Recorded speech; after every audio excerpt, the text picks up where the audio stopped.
you hear that? Yeah. Hi. Hola.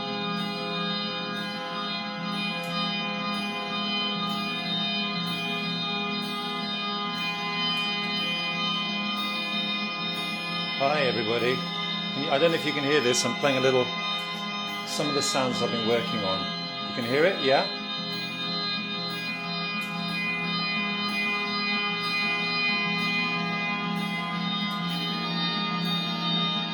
Good. Okay, you can. I look haggard. Well haggard.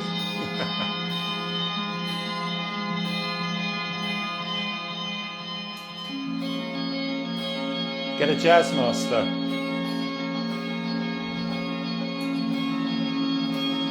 I've actually got this very cool Yamaha Revstar I'm playing at the moment. Okay, I'll just play a bit, wait till everybody joins.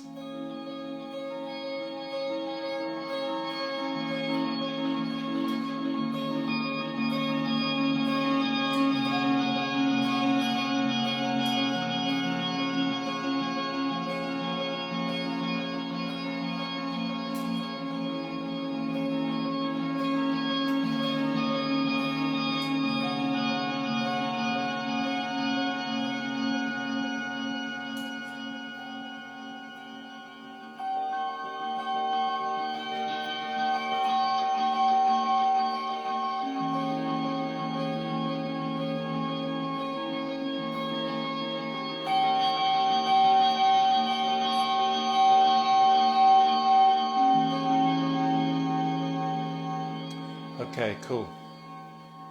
I'm just going to switch this off. I think you've had enough of that, right? Let me get rid of that. Let me put that down there. Hi, everybody. Thank you for joining wherever you are.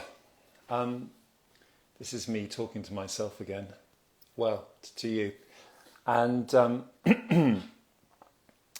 I obviously cancelled last week, and the idea is that I'd answer some of your questions. And yes, you're right, I do look a bit haggard, a bit tired, don't know why. Hi everybody, it's nice to see all the regular guys, everybody joining. Panama, Central America, Manu Mar, culture from India, Ma Rachel, Miss stuff from the Maldives, wow, cool. Un beijo pra você. Adeline, thank you. Giggling Yuko, hi. All right. Shall we start? Let's start at the beginning. I'm sorry I wasn't here last week. Let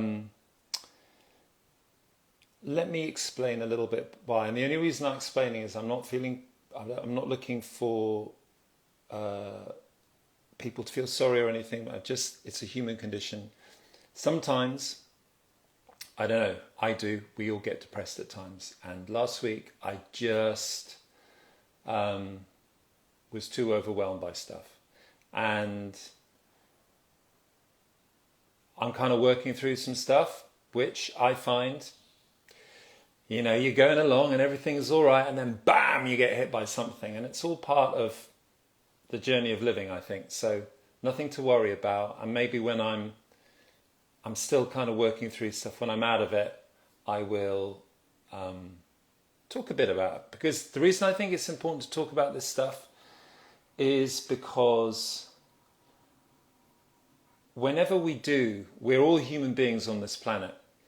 And whenever we do, we all go around thinking we've got these unique problems or things that are going around, and we keep them internally.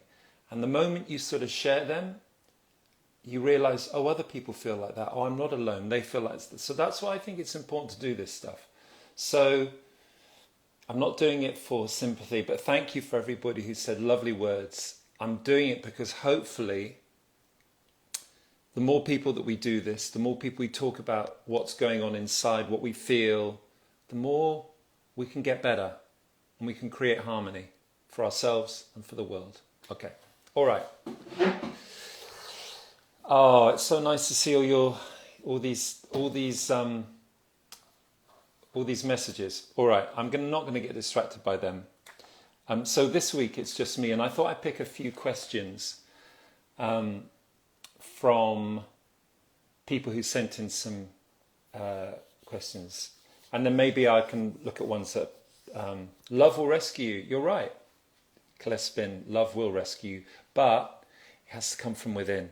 Don't expect it from someone else to rescue you. You have to get to love yourself. That's my anyway. All right, so we'll talk more, maybe in part of this,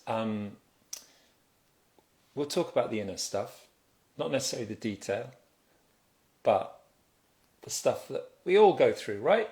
I'm not alone in this. Okay, so the first question comes from Milan La Rosa. I hope I've spelled that wrong.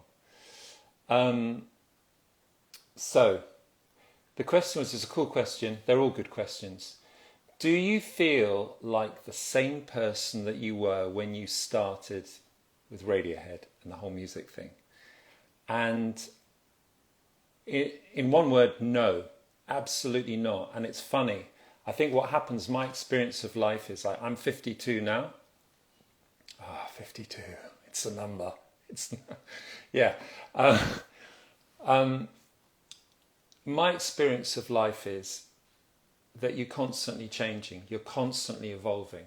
You know, the person that I was 5 years ago, and in fact, I probably reckon in the last 5 years, 6 years, I've changed more than probably any time in my life. And a lot of that comes from sorting my shit out, trying to work out what makes me tick. Why was I, when the band started, it was my dream. It was all I wanted to do. But I realized when the time around of OK Computer, we had all this success and we made this great record, I was more unhappy than I'd ever been. I was depressed. And so part of my journey has been to find peace of mind, happiness, true happiness, joy, not relying on other things, that inner thing. And when you do that, you have to do the work.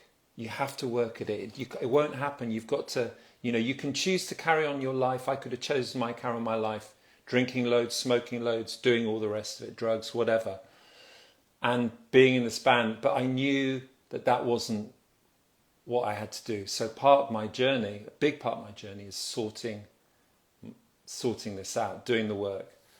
And so if you do the work, you change. And so I think fundamentally there are key traits, but in terms of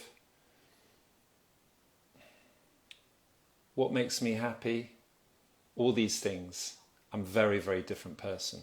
Which is, and I think that would be the same probably for, most people, right? You're different from your 40s, from your 20s. I think definitely you go through kind of gates in your life when you go through big changes. And I think definitely going through 50 was a really big change. And obviously things like children and these are all things, but yeah, big change. Okay. TJ Brook 5 asks, what are the biggest lessons you've learned from the first album, Earth, making your first album? What would you do differently next time? It's a really good question because when you release an album, when Earth came out in April, it was only then that I started to, I was very, I put a lot into this record and I got it to a place that I was really happy with. And it was funny, when I released it, I was suddenly I suddenly saw the flaws in it. I felt the flaws in it. And so what's the biggest thing I've learned? Truth. What is your truth? And I had to wake up to that kind of halfway, 3/4 of the way through making the record. And that was the key thing. What is your truth? Because I think if you're in on that, if you're as a human being, but also as an artist, if you're there about and truly addressing what is your truth, then you get into, that's when the flow really happens. What would I do differently next time? I don't know yet. I'm still searching for a new sound. I'm still searching for things. I would definitely do it differently. And there are things I want to do, but I can't answer that fully. But maybe I'll find out. Okay. All right. Thank you. Merhaba. All right. Let me just answer. Someone just asked when will the new Radiohead album start production. I don't know. There's we there are no plans as such. We've been in isolation, so I've got no idea. No idea. It's like all Radiohead albums. It'll come when it's right, right? Okay. And okay, so Nagiz 16786 says writing songs. No, let's come on to that in a bit. Album recommendations. What have you been listening to? Well, I've been listening to old. The only thing old I've been listening to is I've been listening to a bit of Nick Drake and a bit of Scott Walker 3 particularly, that album. But in terms of new albums, I loved Laura Marling's album Song for Our Daughter. However, the record that is totally rocking my world at the moment, and I just think it's one of the best things I've ever heard, is the Moses Sumney album called Grey, Grae. Those of you who know it will know it. And I think it's an extraordinary piece of work. I just think it's glorious, and I really, there's something about it that I find really inspiring as well. So, yes, Moses Sumney. Moses is amazing. Thank you. We're getting the Moses feed. And anyone else out there like Moses? Yes, Moses is amazing. Ghosteen, yeah, Ghosteen is a really good. Well, Nick Cave is live at the moment. Someone pointed out, so I hope Nick Cave fans watching that, and then you can always catch up on this.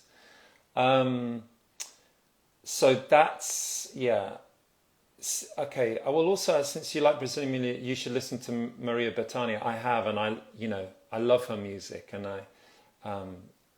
I've listened to quite a lot of Maria and all that amazing music. So all right. We have another question. Okay, this relates to also this time as well. This is from Crystal Wardecker and Pensine Mutin. They asked, I mentioned before that my musical tastes have changed over this time. And how?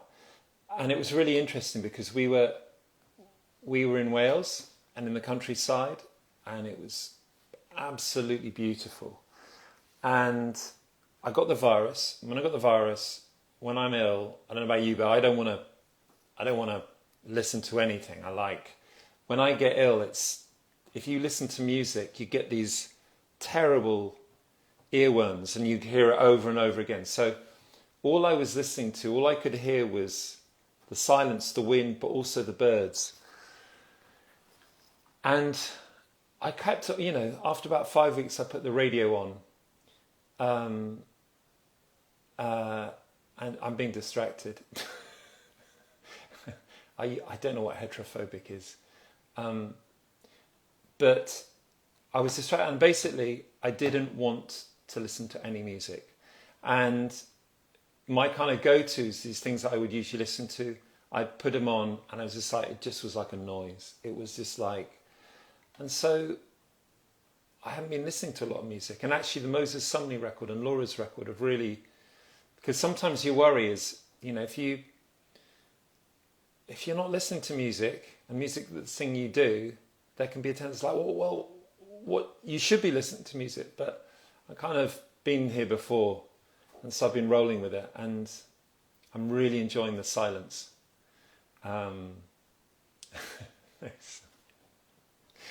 Do you like kombucha? My daughter loves kombucha. There's some fantastic musical recommendations here.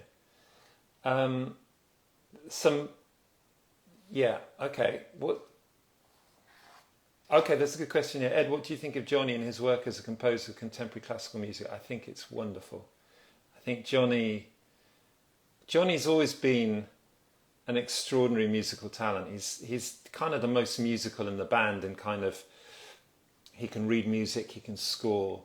So, I love hearing his stuff, and I'm always amazed. Not amazed, but it's lovely to be amazed by somebody who's an old, like, family. and I think he's created this whole other area of music that he inhabits, and it's beautiful. So yeah, I love his stuff, obviously.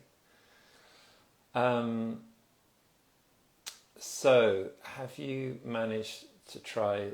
Yes. Okay. All right. Johnny is awesome. Of course he is. Okay. There's a question here. What does Colin do with all the pictures he takes during shows?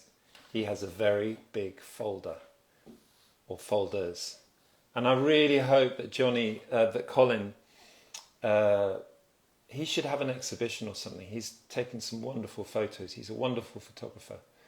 And it'd be great to see, I think he might, well, who knows? It'd be great if he did a book, and he may well do a book of photos, and that would be great. Okay. All righty. So, here we go. Let's go for another question.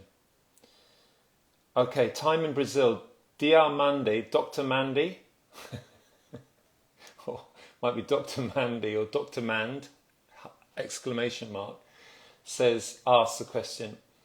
About your time in Brazil, what did it do to you personally and spiritually?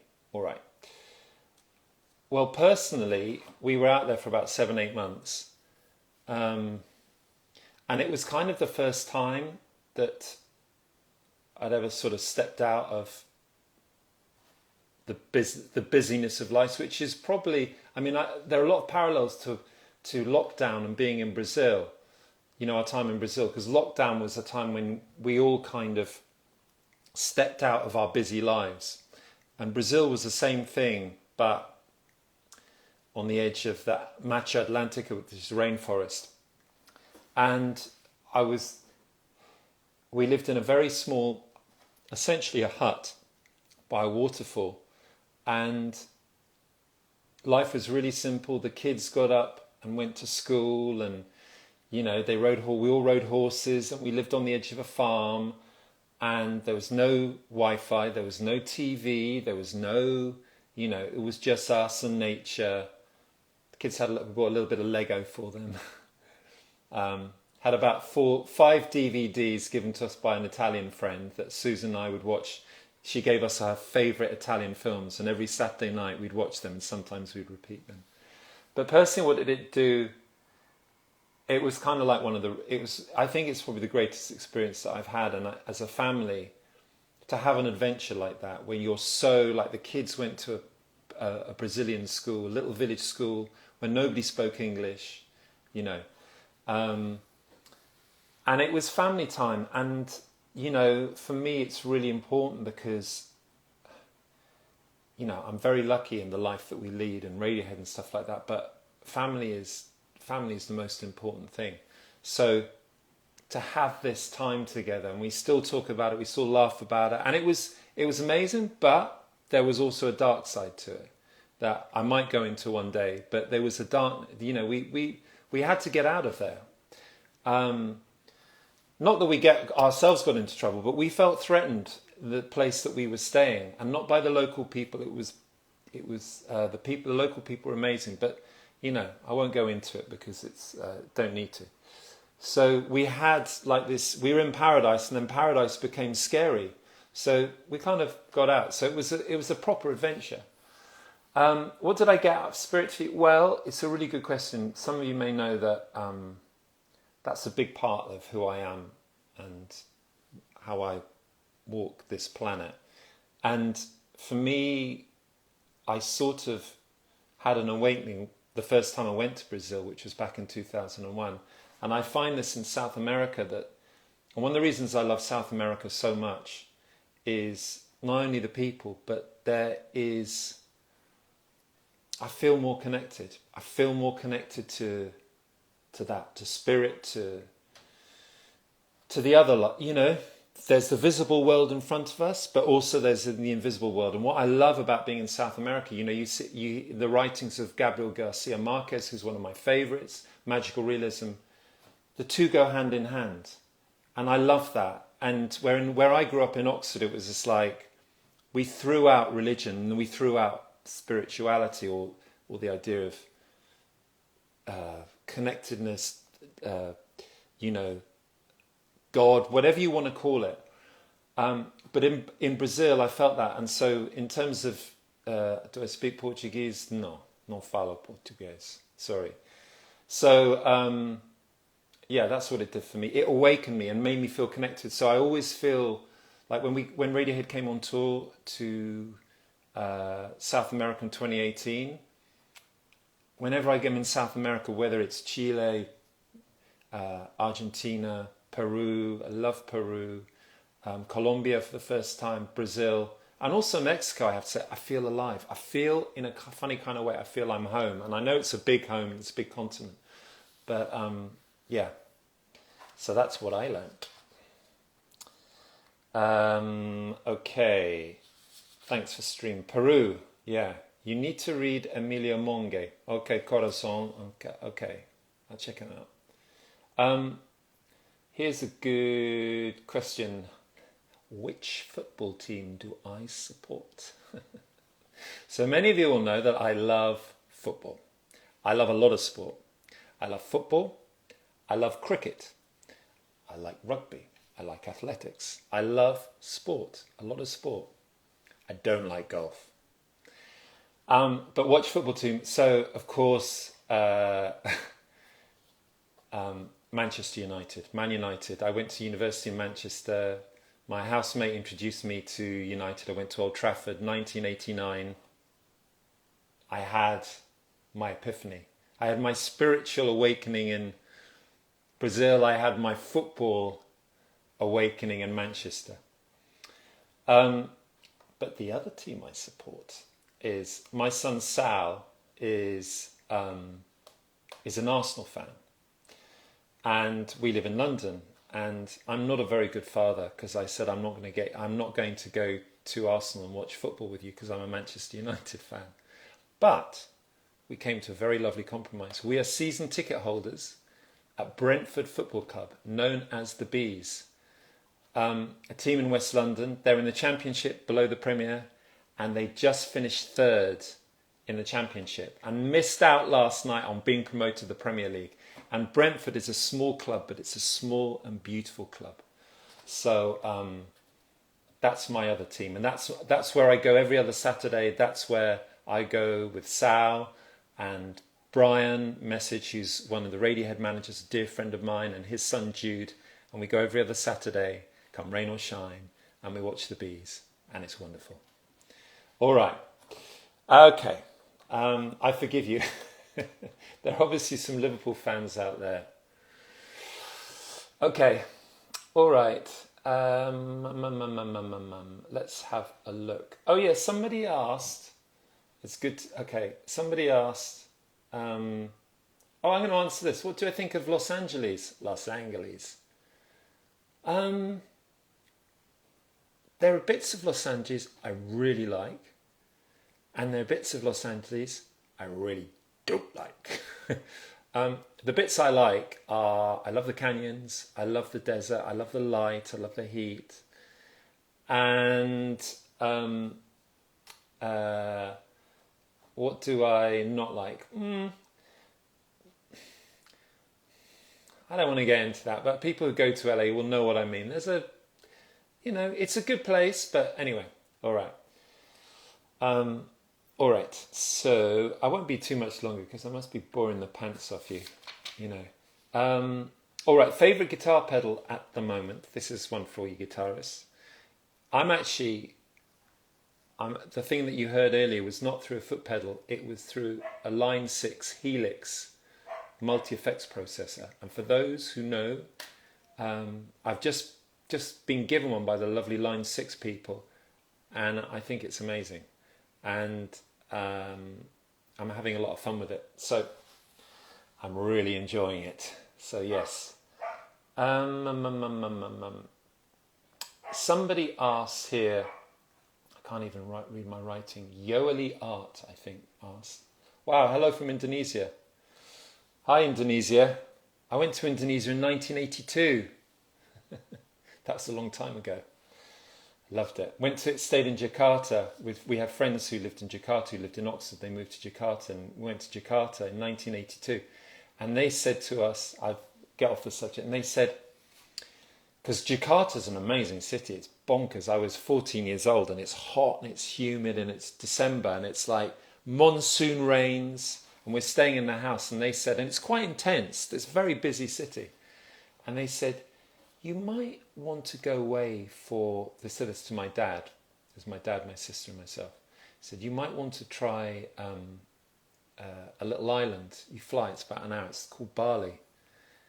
And we went to Bali for 4 days, and I've never been anywhere like it. And it was Bali. I haven't been back. Bali's very busy now. You see it the whole, but there were only 2 places on the island where you'd stay, and we stayed in these kind of beautiful kind of little cottages. And we never swum in sea that warm. You know, we were used to Cornwall or a bit of Spain, which was, you know, okay, but this is sea that's warm like a bathtub. So that was good. Anyway, I've digressed. Okay, hello from Tokyo, Japan. Wow, Bali is wonderful. It is wonderful. And I'd love to come to the Atacama. Tea or coffee? Tea every time. Let's answer a few how many countries you visited? Don't know, but a lot. What's one song you wish you could go back to recording of, not to change, but hear its creation from the start?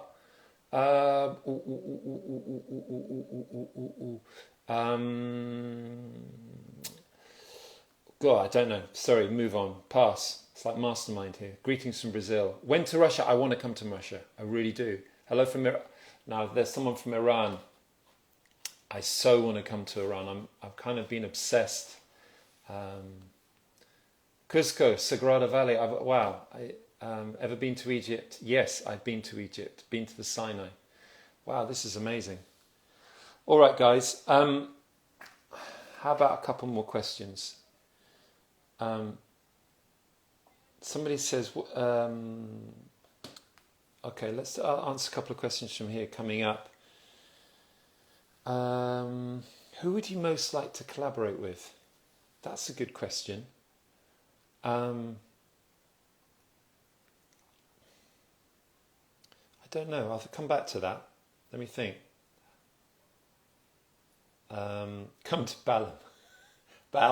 Come to Balham. Anyone know Balham? Come back to Blackpool. Yep, that was good in Blackpool.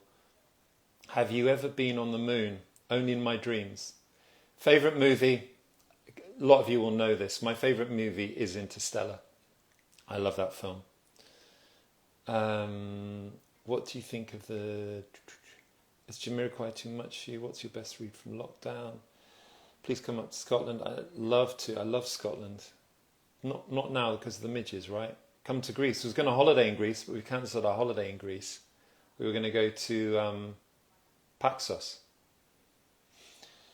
Okay, I've been to Newcastle, yes. Istanbul. Vic Michaels asks, how many joints did you used to smoke in a day? Well, Vic, it was a lot. Years of when we were making Kid A, there was a lot of combustibles going on in the studio and at home. So it was, unfortunately, I got way too into it, and I don't smoke anymore because I'm boring, officially. Okay, no, it's just that, I think I smoked enough for one lifetime. Okay, are you guys going to come to Turkey? Just come to Iran. We have house here. Here we won't let anyone know you're here. Yeah, no, I really want to come to it. I'm kind of, I'm waffling now, but I'm really into Iran. You can tell I'm really into Persian culture, and I think the food and the people, and I'd love to drive through that landscape. So one more question. Sorry. Okay, I'll answer 2 more because I've just seen, Gypsy Soul Queen saying I don't smoke anymore. You know what I mean? We've been there. We don't need to smoke anymore. Life is confusing enough without rolling a bifter. Okay, all right. All right, here we go. So, all right, one more question. Um, let's see. What would be a good question to start with? Okay, this is a good question because this can be a heavy one. Yoli Art, who I mentioned before, said, have you ever wanted to leave everything, drop everything, the band, the music, whether you're on tour, that impulse to go, I've had enough? And yeah, definitely. I think probably everyone in the band has had that feeling at times. When you feel so overwhelmed by it, you lose your sense of... You see, for me, the best part about touring, and the bit that matters the most, is the 2.5 hours on stage with you guys in the audience and the band. And the rest of it is all about getting to that point. But there does come a time, there are times when you feel you don't want to be doing it. And when you feel like that, you can not do it. You can choose not to do it because you can walk away if you want. Nobody's telling you. You know, you will let down people. But for me, it's always been about... I try and remember, like people ask, like, what's your favourite gig or whatever like that. And obviously there are certain nights where things will, for whatever reason, go into focus and, you know, like we all do. Like there's a certain night, and we can't explain why, there's a magic to it. But I think it's really important to, and I know we all do, is every night gets the attention and the love, and that it requires, because people come to see you, and you, it's like service. It's like, I mean, the gig is also like a service. It can be like a service, but what it is, it's service, and it's service to the music. So that whenever I felt like that, and believe me, there have been lots of times, what do? I go in, stay quiet, and prepare for that day. Things like meditation always really help. And I find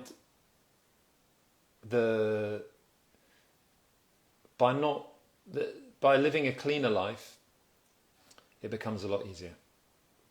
Okay. Oh, I will never forget the crowd in Mexico City a few years ago. Yeah. All right. So let's see. One more question. Would you consider yourself a workaholic? No, but I definitely feel guilty if I'm not doing something, and I've got to get over that. It's stupid. And I think lockdown has really helped me to do that. And I think it's really important for me. Like today I'm working on stuff. I've been working for like the last week and a half on sounds, trying to write stuff. And today I'm finding some days, I'm probably like you. I'll put it out to you. Some days are good, you feel okay, and some days are heavy, and I can't do it. And I don't want to do the music when I'm in that. I want to feel inspired. I can put that feeling into the music, and that's important. And I think a lot of what I'm going through at the moment is the processing, or the stuff that I'm confronting will go into this next record. But yeah. So just doing the work, and some of you will know what that means. Oh, I just want to say one other thing. One of the lovely, one of kind of like the regular in our community. Some of you will know Sandra, and Sandra is from Argentina, and she's a nurse. And she emailed me today, and she said she's always she's a fan. You know, she's always says such lovely things about the band and about the band's music and my music and everybody. She said, would I mind mentioning this? And I think this is a really good point. She works in a hospital. She's a nurse in Argentina. And she said that they really need people at the moment to donate their plasma in blood because of COVID-19. And she said, would I mention it about people finding out in their local communities about donating this plasma? Because if you've had the virus, and like I have, there's antibodies in the plasma that they think are that they can use with people who are suffering and really ill with the virus in hospital. So I'm going to find out from the hospital in Hampstead, and you know, if this sounds like something that resonates with you, the idea of donating blood, if you've had the virus, you've tested positive, then I think that's a really good. That's really serving our community. And I think that's it. All right, lovely people. I hope the royal free. Yes, the royal free. Thank you, Sandra. Thank you, everybody. Next week, I'll be chatting with somebody, and I think it's going to be Mike Massimino, who went into space 2 times. He's a friend of mine. He's an astronaut. He's written an amazing book. He's an incredible human being. I really love that man. And we're going to be chatting because some of you will know a lot of Earth was about space and being in space. And you know, I talked to him a bit about, what's it like? What, you know, when you're orbiting, like, what you're feeling, because I kind of, mass, for instance, the track mass on Earth was my idea of how music might sound in space. So, and I called it Mass because his name is Mike Maximino. His nickname is Mass, and I called it Mass. And when he came to the New York show, the Poisson Rouge, in February, and it was really moving what he said, because he said he totally got it, and you know, he got the song, and he said, "Man, you really," I'm sure he's been really nice to me, but he said, "You got the sound and space in that song." So anyway, we're going to be talking with Mike next. I'm going to be talking to Mike. I hope everybody has a good week. Be kind to yourselves. Be kind to others. Be easy on yourself. Thank you for joining. I hope this is not too boring, but I think this is going to be like a weekly thing, because I don't know. We'll get more into it. This will kind of reveal itself more and more as it goes on. All right, lovely people. Big love. One of those. El corazón. Stay well and safe, and, you know, big love. Big love to you all. Here we go.